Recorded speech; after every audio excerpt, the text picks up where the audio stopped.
Gumzo tarehe 9 Novemba mwaka 2025.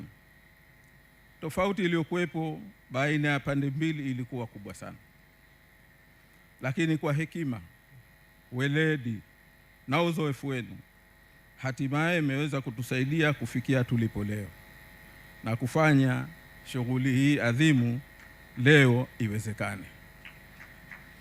Kwa hakika mmetufunza, mmetuongoza na mmetuachia alama kubwa ya uongozi na uzalendo kwa nchi yetu. Tatu, naomba nichukue fursa hii kumshukuru kwa dhati mwalimu na mwenyekiti mstaafu wa ACT Wazalendo Babu Juma Duni Haji kwa kukubali kushirikiana nami katika jukumu la kusimamia kazi hii katika hatua zote. Kwangu amekuwa maktaba ya uzoefu wa michakato ya aina hii huko nyuma na namna ya kuiendea kila hatua. Nne, naomba kushukuru uongozi mzima wa chama changu cha ACT Wazalendo kwa kutuamini mimi na Babu Duni katika hatua hii. Kwa namna ya kipekee nimshukuru kiongozi wa chama ndugu Dorothy Semu ambaye aliongoza vikao vyote vya kamati ya uongozi na kutoa uongozi katika mchakato huu. Aidha, shukrani mahsusi ni kwa makamu mwenyekiti wa chama Zanzibar ndugu Ismail Yusaladu kwa kuratibu kamati ya mashauriano ya chama iliyosimamia mchakato huu katika hatua zote. Wapo wengi wanaostahiki shukurani kwa mchango wao mkubwa. Naomba waridhie tu kuwa ninatambua na kuthamini michango na kujitoa kwao. Tano, naomba kwa dhati nichukue nafasi hii kukushukuru na kukupongeza Rais wa Zanzibar na makamu mwenyekiti wa Chama cha Mapinduzi Zanzibar, Mheshimiwa Dr. Hussein Ali Mwinyi kwa uongozi wako katika suala hili. Hatua yako ya kuwateua wazee wetu, viongozi wetu, rais wastaafu wa Zanzibar kusimamia mchakato huu ilikuwa ya busara kubwa. Aidha, ushiriki wako binafsi katika baadhi ya vikao muhimu katika mchakato huu umeonyesha njia na kuyafungua yale ambayo yalikuwa magumu baadhi ya wakati kuyapatia ufumbuzi.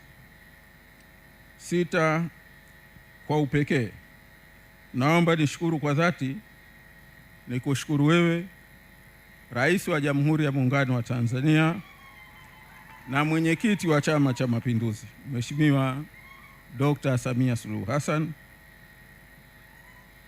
Wanafalsafa wametufundisha kwa tusikilize kwa makini yanayosemwa, lakini tusikilize kwa makini zaidi yale yasiyosemwa. Wanaoifahamu maana falsafa hii watafahamu kwamba uwepo kwako leo hii katika hafla hii ni kauli nzito ya kiuongozi, ni alama muhimu ya hekima na ni mwongozo juu ya umuhimu wa jambo hili. Ni kielelezo cha ulivyobariki hatua hii katika hatua zote na utakavyoendelea kutoa uongozi katika mchakato huu. Mwisho, katika shukurani, ninatambua kwamba wapo wengi sana waliofanya kazi kubwa ya kufanikisha mchakato huu hadi hapa tulipofika.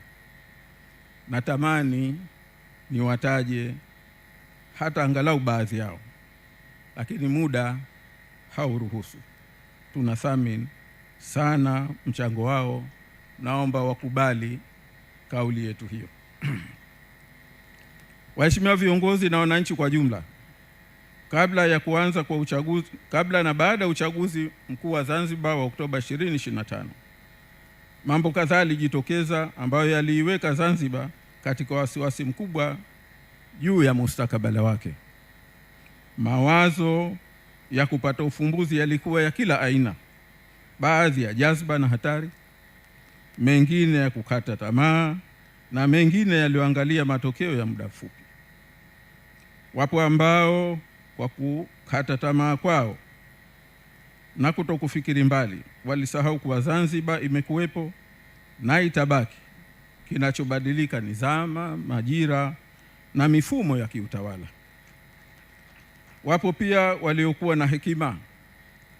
Hekima ni jambo ambalo Mwenyezi Mungu Subhanahu wa Ta'ala ameibariki na kusema ni tunu inayotoka kwake na huwapa aliyowachagua, kama alivyoeleza katika Qur'an sura ya 2, Suratul Baqara aya ya 269, kwamba amewachagua wa kuwapa hekima, lakini aliyowapa hekima kawapa kheri nyingi sana. Lakini watakaolijua hili ni wale watu ambao wakutafakari. Wao walituongoza kuchagua njia ya hekima ya kutafuta ufumbuzi kwa njia ya mazungumzo. Waheshimiwa viongozi na wananchi kwa jumla, mazungumzo yaliongozwa na Rais wastaafu wa Zanzibar yalianza tarehe 9 Novemba 2025 na kuendelea kama ilivyoainishwa katika tamko la pamoja. Madhumuni yakiwa ni kuainisha maeneo yote muhimu ambayo yakipatiwa ufumbuzi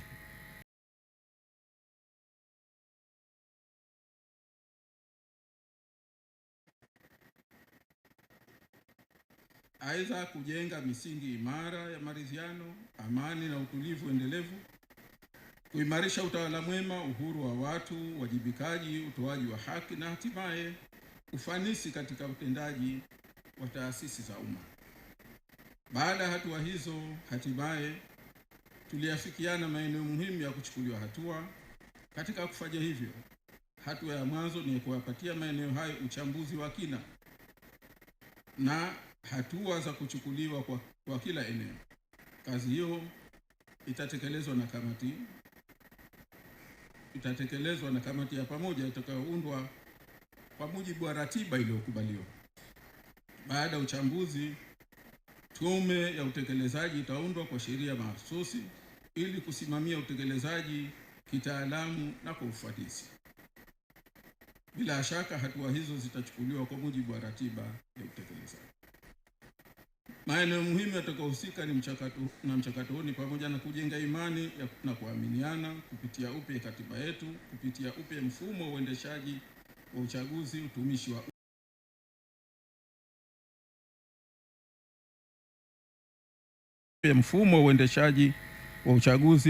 wa umma, mfumo wa utoaji haki na serikali za mitaa. Haya ni katika maeneo machache kati ya mambo ambayo yatahusika na hayo yatakao kwenda kupatiwa skopi yake na kamati ya pamoja.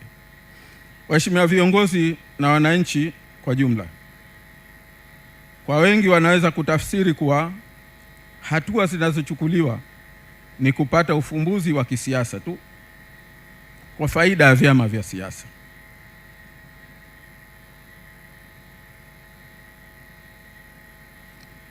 Kwa faida ya vyama vya siasa hasa katika chaguzi.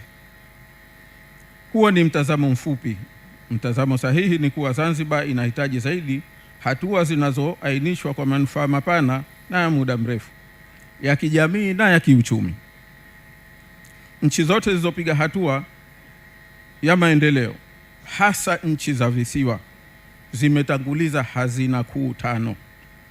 Ya kwanza ni utengamano wa kijamii, yani national cohesion. Ya pili, serikali yenye uadilifu, uwazi na inayoongozwa na utawala wa sheria, an honest government where the rule of law reigns.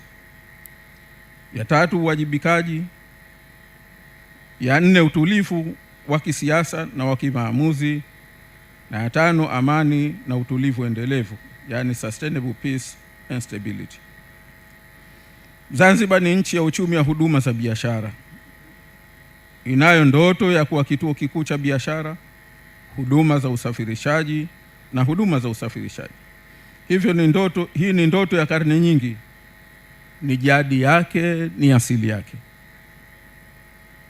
Hayo yanahitaji mfumo imara wa uchumi wa kitaasisi, yani corporate economy, soko huria, soko la mitaji, taasisi imara za kuchunga uchumi na taaluma, yani economic regulation, na mfumo wenye ufanisi wa utatuzi wa migogoro na utoaji wa haki.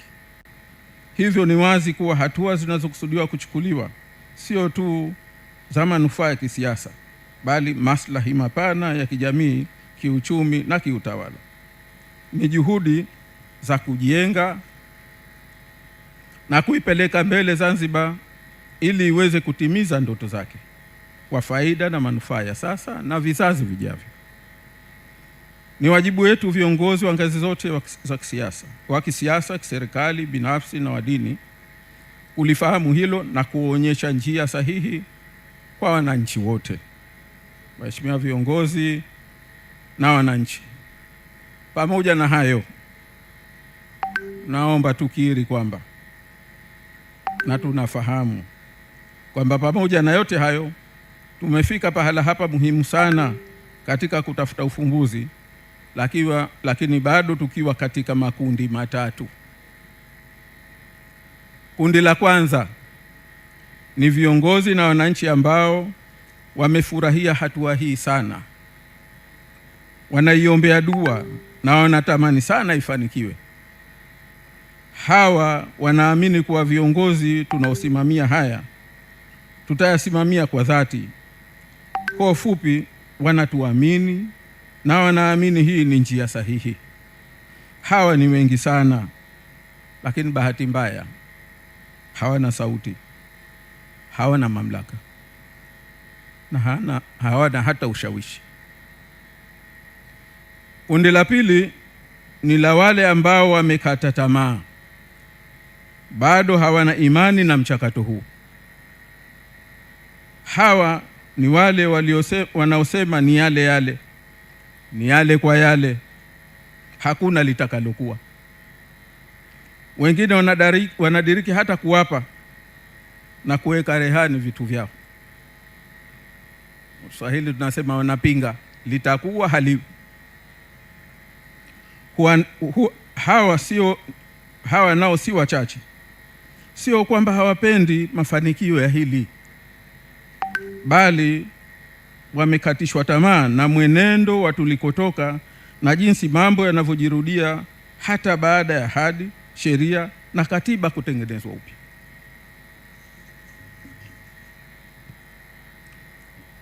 Hawa wanahoja, lakini wapo tayari kuunga mkono juhudi zozote za kweli zitakazochukuliwa. Lakini wasipoona dhamira na ukweli katika utekelezaji, ni jeshi kubwa na lenye nguvu la kuwavunja moyo wale wengi wenye imani na mchakato huu.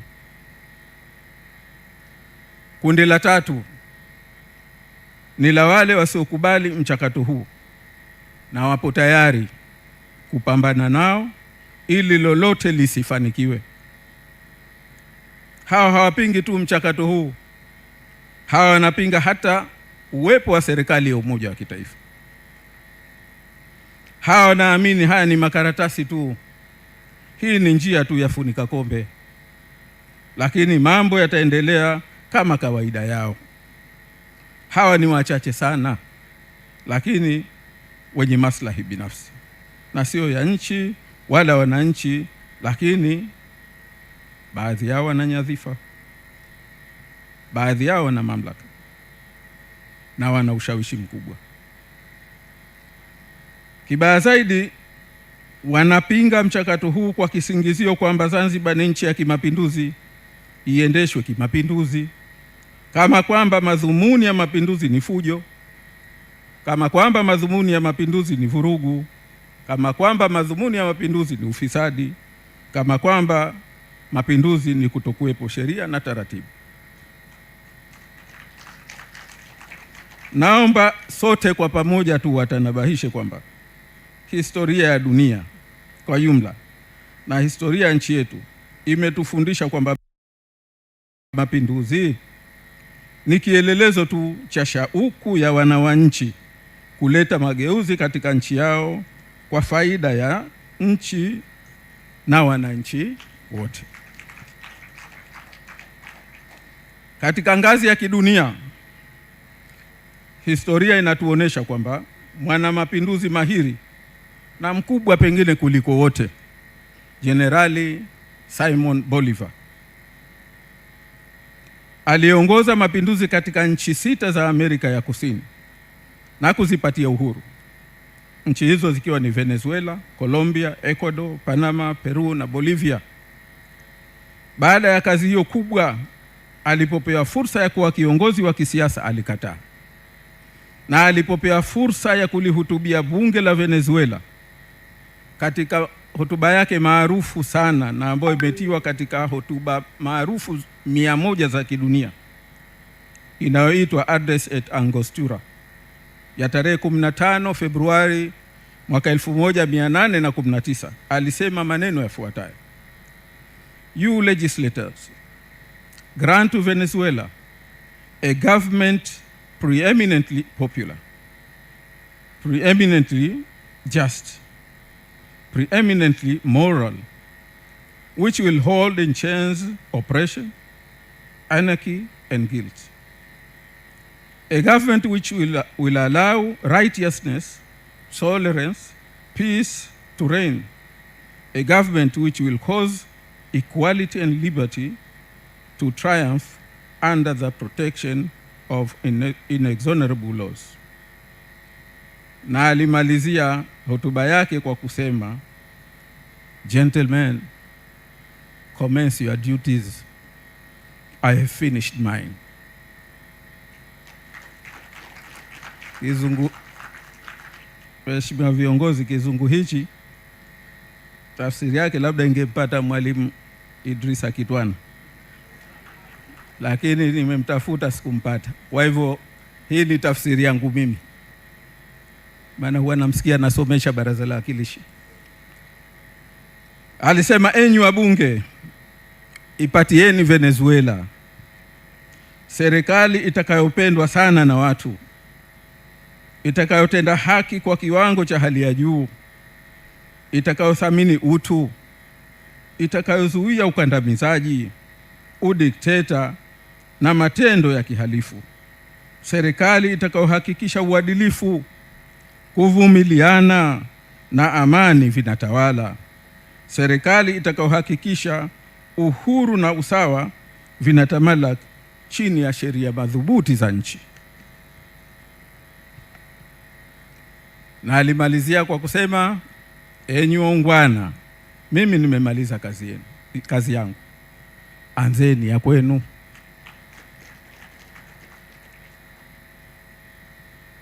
Kwa hapa kwetu Zanzibar, baada ya mapinduzi, Mzee Karume alipitisha sheria namba 6 mwaka 64 ambayo ilifafanua malengo ya mapinduzi, ikiwemo kujenga umoja, mshikamano, usawa na kuondoa ubaguzi.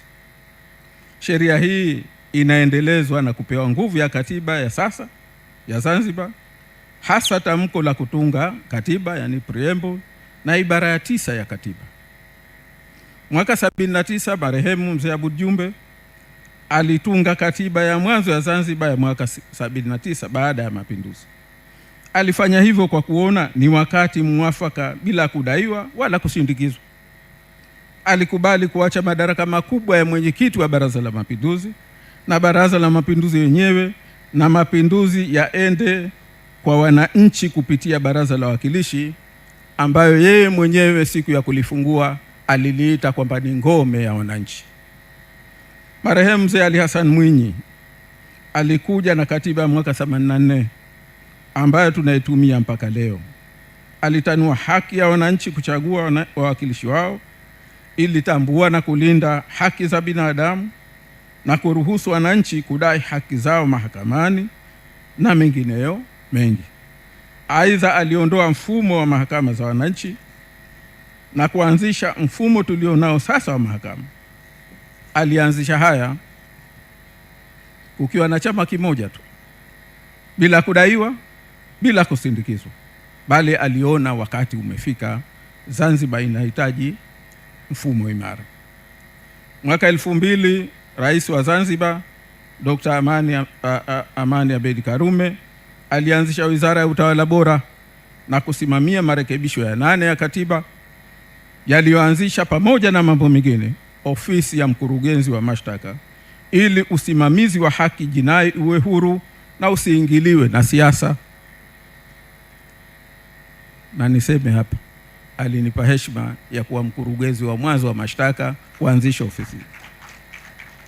Aidha, alisimamia marekebisho ya 10 ya katiba yaliyozaa serikali ya umoja wa kitaifa, ikiwa ni utekelezaji wa mwafaka baina ya vyama vikuu vya siasa. Wakati huo Rais Dr. Ali Mohamed Shein alichukua hatua muhimu ya mageuzi ya utumishi wa umma kwa kusimamia kutungwa kwa sheria ya utumishi wa umma mwaka 2011 ambao mpaka leo tunaitumia, ambayo pamoja na mambo mengine iliweka maadili ya utumishi wa umma ikiwemo ile ya kutokujihusisha na siasa.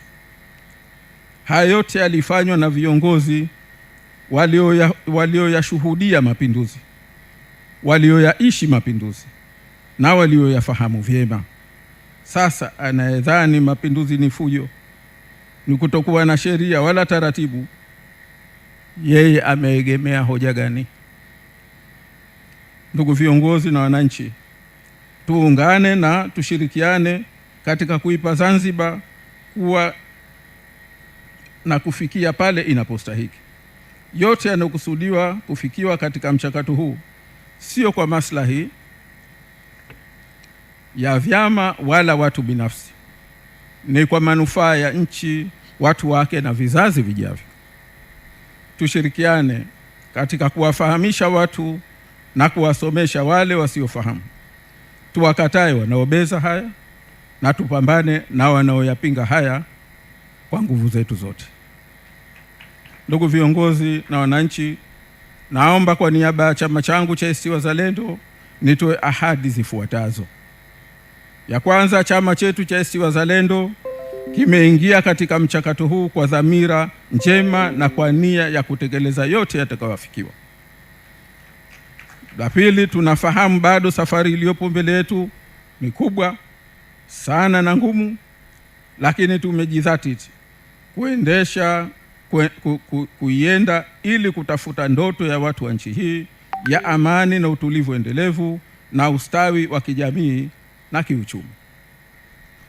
Ya tatu, chama chetu cha ACT Wazalendo kinawaahidi wananchi wa Zanzibar kwamba tutatanguliza siku zote maslahi ya nchi na wananchi, na kamwe hatutotanguliza maslahi ya chama chetu wala maslahi binafsi.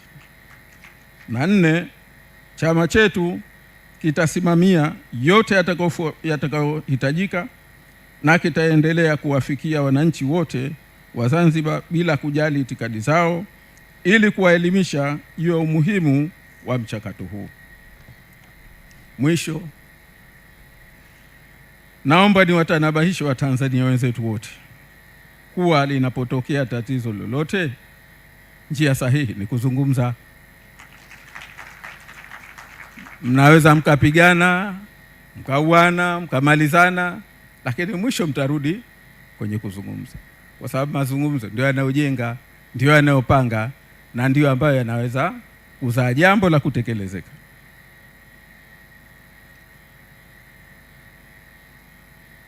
Kutafuta ufumbuzi kwa maslahi mapana ya taifa, kuzungumza kwa kuwekeana staha na kuvumiliana. Wenye busara wanasema usikilani kiza tu, washa taa au mshumaa. Hata tukiungana Watanzania wote tukakilani kiza, hakitaondoka aslan abadan. Kiza kitaondoka kwa kuwasha taa, na taa ni mazungumzo yenye malengo. Mungu ibariki Afrika, Mungu ibariki Jamhuri ya Muungano wa Tanzania, Mungu ibariki Zanzibar na viongozi wake. Asanteni sana kwa kunisikiliza.